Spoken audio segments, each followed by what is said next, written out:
Vous êtes un fan inconditionnel des maths? Les maths sont votre bête noire. S'il y a bien un domaine incompatible avec le latin, c'est évidemment le cours de maths. Tout le monde sait que depuis l'Antiquité, on a bien évolué. Eh bien, cette fois-ci, je vais peut-être jeter un pavé dans la mare, mais celui qui a compris pourquoi on est éclaboussé avec ce pavé est précisément un des pères des mathématiques.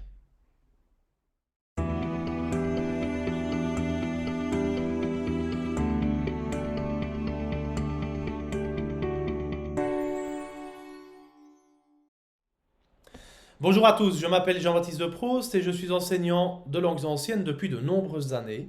Et je partage sur cette chaîne toute une série de choses liées à la langue latine, parfois grecque, et à la culture de l'Antiquité.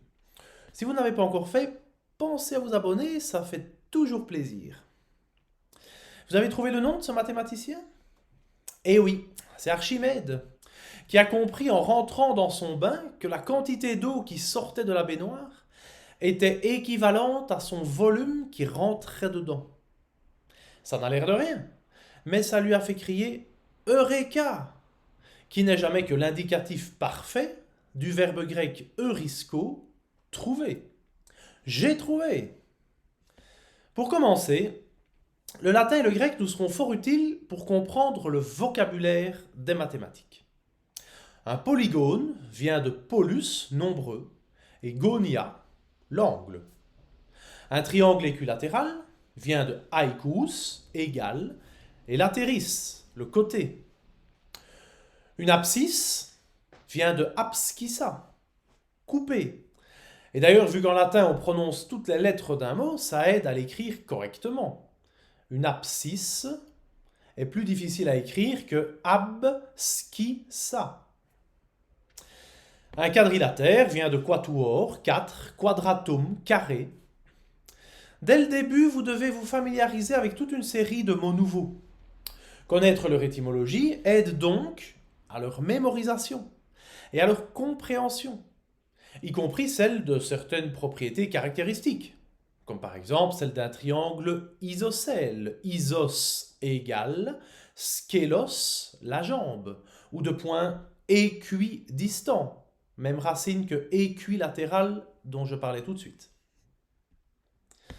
Ensuite, le latin et le grec vont grandement nous aider dans l'apprentissage de la rigueur.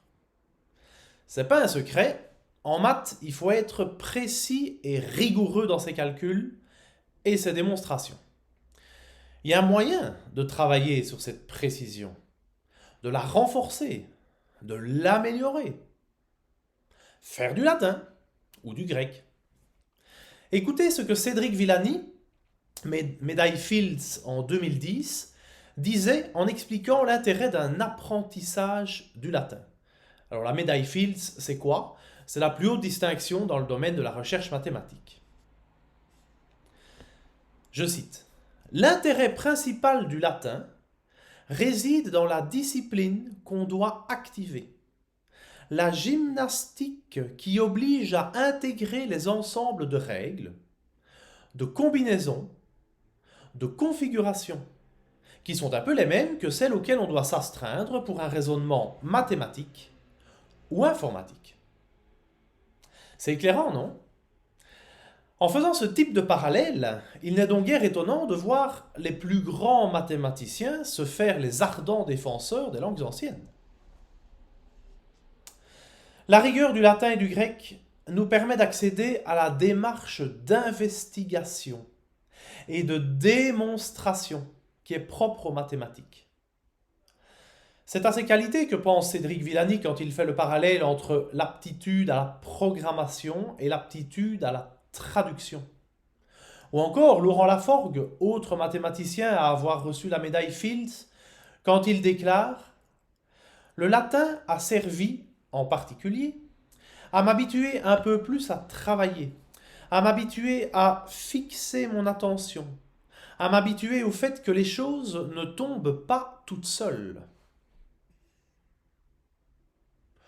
On peut se dire que ce genre d'aptitude dépasse aussi largement le domaine des mathématiques, mais il y contribue fortement également. On peut aussi penser à Pascal, philosophe et mathématicien du XVIIe siècle, lorsqu'il jette les fondements d'une théorie mathématique des probabilités.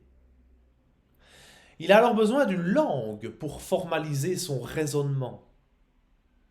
S'arrêtant de s'expliquer en français, c'est vers le latin qu'il se tourne, au moment d'aborder le noyau dur du raisonnement mathématique, en déclarant « Je vous le dirai en latin, car le français n'y vaut rien ».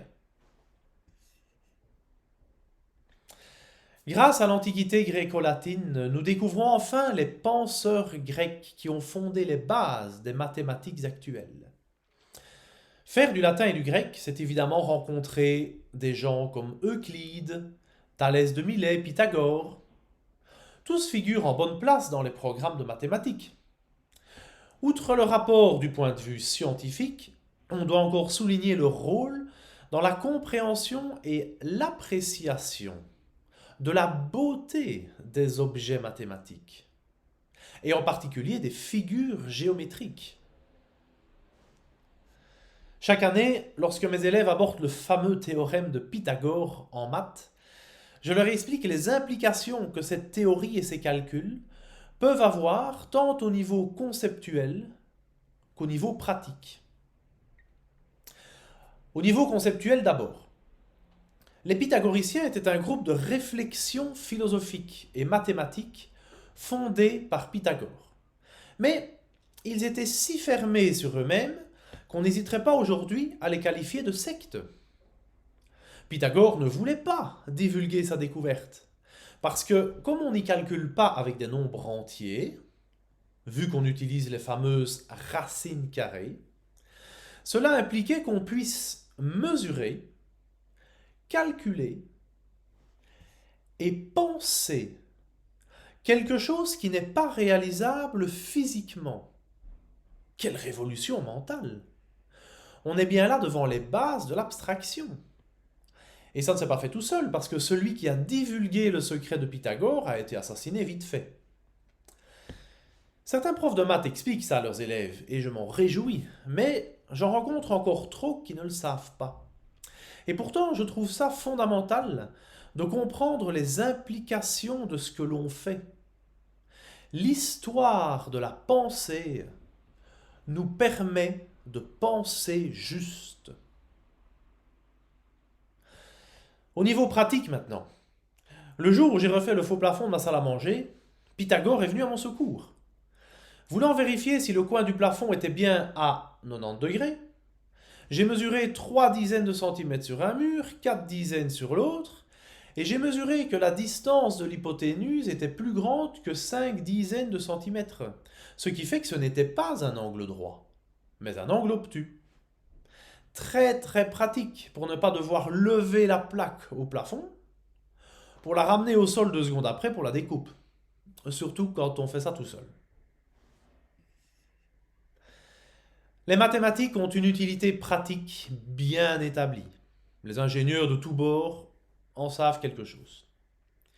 Les mathématiques ont aussi une capacité d'abstraction que les chercheurs et les élèves, chacun à son niveau, connaissent bien par leur réflexion, mais aussi par leur aspect historique qui s'étale sur des siècles et des siècles. Le latin et le grec nous permettent de faire des ponts entre ces deux pôles mathématiques que sont la pratique et l'abstraction. Par leur exigence de rigueur, par l'observation attentive des phrases qu'ils exigent, et par l'aptitude à émettre des hypothèses pour résoudre les difficultés auxquelles on se heurte quand on essaye de traduire, le latin et le grec développent toutes les qualités indispensables à l'étude des mathématiques. Il n'y a donc aucune opposition entre les maths et le latin, mais plutôt une belle complémentarité à exercer. Alors dites-moi dans les commentaires si le fait de faire du latin en même temps que des maths est quelque chose qui vous parle. Quelle est votre expérience dans le domaine? Et si tu n'es pas encore à l'heure de faire ce choix-là, réfléchis-y. La vie est tellement riche de sens que ce serait dommage de passer à côté. Merci d'avoir regardé cette vidéo. N'oubliez pas de vous abonner pour ne pas rater les suivantes et partagez-la à quelqu'un qui hésite dans son choix entre les deux.